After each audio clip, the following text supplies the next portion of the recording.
हंसने रोने का रहस्य। समय बीतता रहा लेकिन तेजी कभी अपना सपना नहीं भूल पाया और ना ही उपहास के डर से उसने किसी को अपने हंसने रोने का रहस्य ही बताया। एक दिन चौपाल पर कुछ युवक राजा के द्वारा की गई घोषणा की चर्चा कर रहे थे। तेजी ने सुना राजा अपनी राजकुमारी के लिए वर खोज रहे हैं जिसके लिए स्वयंवर आयोजित होना है। स्वयंवर में भाग लेने की कुछ शर्तें हैं। पहली शर्त के अनुसार 2 प्रश्नों के उत्तर देने हैं। पहला प्रश्न है, गौशाला में 3 गायें हैं, बताना है कौन सी गाय उम्र में सबसे छोटी, कौन सी उससे बड़ी और कौन सी सबसे बड़ी है। दूसरी पहेली, एक बंद खाली कमरे को कुछ सामान रखे बिना कैसे भरा जा सकता है। आगे युवक कह रहे थे, 2 पहेलियाँ किसी ने सुलझा भी ली तो अंतिम शर्त तो पूरी करना असंभव ही है। कड़े पहरे के बीच राजमहल में प्रवेश करना और फिर अंतपुर से राजकुमारी के पलंग के पायों के नीचे से सोने की ईंटें निकालकर राजा के सामने लाना। भला इतनी हिम्मत कौन कर सकता है। तेजी ने ध्यान से सारी बातें सुनी और अनमना सा घर वापस आया। उदास बेटे को प्रसन्न करने के लिए हीरबाई ने तेजी की मनपसंद बाजरे की रोटी, चटनी और साग परोसा, लेकिन वह 2-4 निवाले खाकर ही उठ गया। खटिया पर लेटा वह ओहापोह में पड़ा था।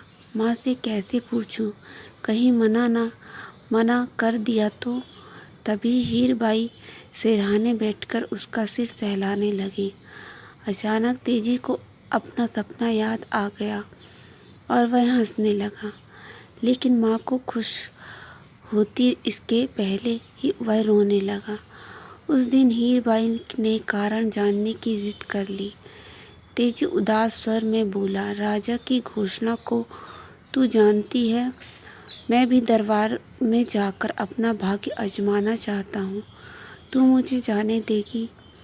हीरबाई बोली, तुझे मुझ पर पूरा विश्वास है, तू जा। अगले दिन तेजी राजा के दरबार में पहुंचा। राजा चिंतित थे। स्वयंवर के लिए उनकी शर्तें शायद कुछ अधिक ही कठिन थी।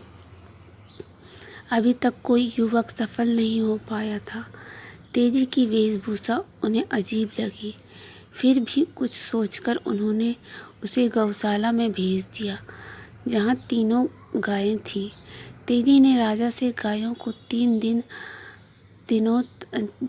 दिनों तक अपनी देखरेख में रखने की अनुमति ली। उसने गायों को 2 दिनों तक भूखा रखा।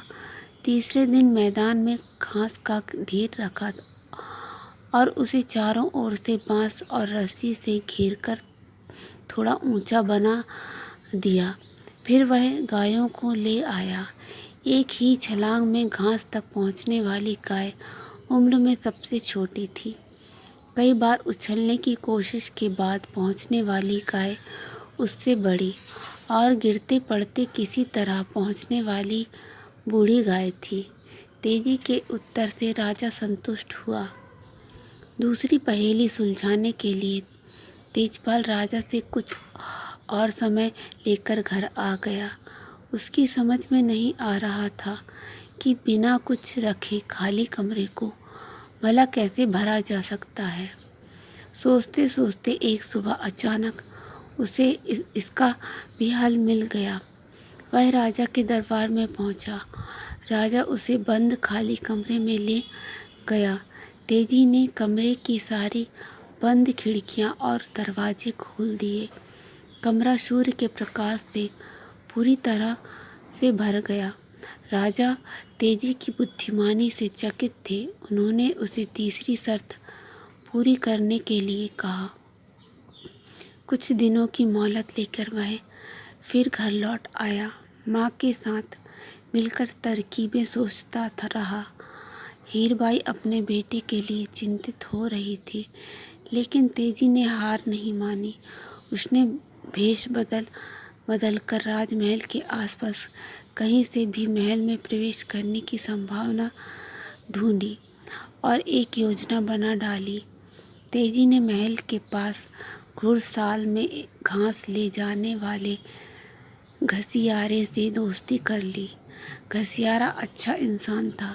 तेजी ने एक दिन उसे विश्वास में लेकर सारी बातें बताईं और बोला, मुझे घास के गट्ठर में छिपाकर महल के पास पहुंचा दो। उसकी बात मानकर घसियारे ने उसे महल के परिसर तक पहुंचा दिया। वह घास के ढेर में छिपा रात होने की प्रतीक्षा करता रहा। अंधेरे में कोई आसानी से नहीं देख सके, इसलिए उसने काले रंग की पोशाक पहन रखी थी। आधी रात को अंधेरे में छिपते छिपाते वह राजकुमारी के कमरे तक जा पहुंचा। राजकुमारी गहरी नींद में सो रही थी। पलंग के चारों पायों के नीचे सोने की ईंट अंधेरे में भी चमक रही थी। उसने धीरे से राजकुमारी को जगाया। काली आकृति देखकर वह डर गई। तेजी ने कहा, मैं यमदूत हूँ, तुम्हें ले जाने आया हूँ। राजकुमारी डरते डरते बोली, मेरा विवाह होने वाला है, मैं जीना चाहती हूँ, मुझे छोड़ दो। तेजी ने कहा, मैं तुम्हें छोड़ दूँ तो यमराज दूसरे दूत को भेजेंगे, वह तुम्हें ले जाएंगे। यदि तुम मरना नहीं चाहती हो तो सामने रखे संदूक में छिप जाओ, वह तुम्हें नहीं खोज सकेंगे।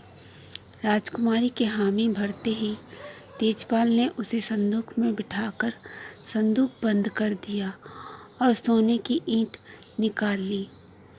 संदूक में बैठी राजकुमारी की नींद अब पूरी तरह से खुल चुकी थी। वह बहुत डरी हुई थी, सोच रही थी, चिल्लाकर प्रहरियों को बुलाऊं या संदूक को जोर जोर से पीटूं।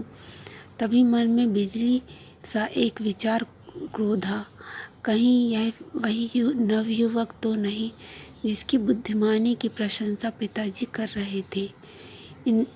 इसने 2 शर्तें पूरी कर ली हैं और शायद तीसरी पूरी करने आया है। अपने को यमराज बताकर तो इसने मुझे नींद में डरा ही दिया था। यह तो मेरा होने वाला पति है। राजकुमारी सांस रोके चुपचाप बैठी रही। सोचने लगी, असली बहादुरी, हिम्मत और बुद्धि की परख तो तब होगी जब यह ईंटें लेकर सुरक्षित महल से बाहर से निकल जाएगा। देखो क्या करता है। अब तेजपाल दबे पांव राजा के कमरे में पहुंचा। सिरहाने राजा की राजसी पोशाक रखी थी। उसने उसे पहन लिया और बाहर निकला। अंधेरे में प्रहरियों ने उसे राजा समझा। आंखें झुकाकर सलाम किया। राजकुमारी ने सुना तेजी प्रहरी को आज्ञा दे रहा था, कोचवान से गाड़ी निकालकर राजकुमारी के कमरे का संदूक रखवा दो, मुझे अभी प्रस्थान करना है। हुक्म सुनते ही कोचवान गाड़ी ले आए और उसमें संदूक रख दिया गया। राजा का वेश धारण किए तेजपाल राजमहल से दूर निकल आया। अपने घर से कुछ दूरी पर उसने गाड़ी रुकवाकर संदूक उतरवाया और कोचवान को लौट जाने की आज्ञा दी। उसके चले जाने के बाद उसने राजकुमारी को संदूक से बाहर निकाला और बोला, डरो मत, मैं तुम्हें तुम्हारे पिता के पास पहुंचा दूंगा। राजा की शर्त ही ऐसी थी कि उसे पूरी करने के लिए मुझे ये सब करना पड़ा। अब मुझे डर है कहीं तुम्हें यहाँ लाने के अपराध में राजा मुझे दंडित ना करे। राजकुमारी तो सब कुछ समझ चुकी थी। हंसते हुए बोली, पिताजी से तुम्हारे लिए क्षमा मांग लूँगी। तेजी राजकुमारी को लेकर घर आया। दोनों को देखकर हीरबाई ने ढेरों सवाल पूछ डाले, लेकिन तेजी ने कहा, थोड़ा धैर्य रखो, सब बता दूंगा। तभी अचानक उसे अपना सपना याद आ गया। वह हंसने लगा, लेकिन यह क्या, अगले ही पल उसकी आंखें भर आईं। राजकुमारी ने कारण पूछा, लेकिन तेजी क्या बताता। उधर सुबह होते ही राजमहल में राजकुमारी को नहीं देख कोहराम मच गया। सभी परेशान थे। अचानक राजा की नज़र पलंग के पायों पर पड़ी और वे सब कुछ समझ गए। उन्होंने प्रहरियों को तेजी के घर भेजा। प्रहरी दोनों को लेकर राजा के सामने आए।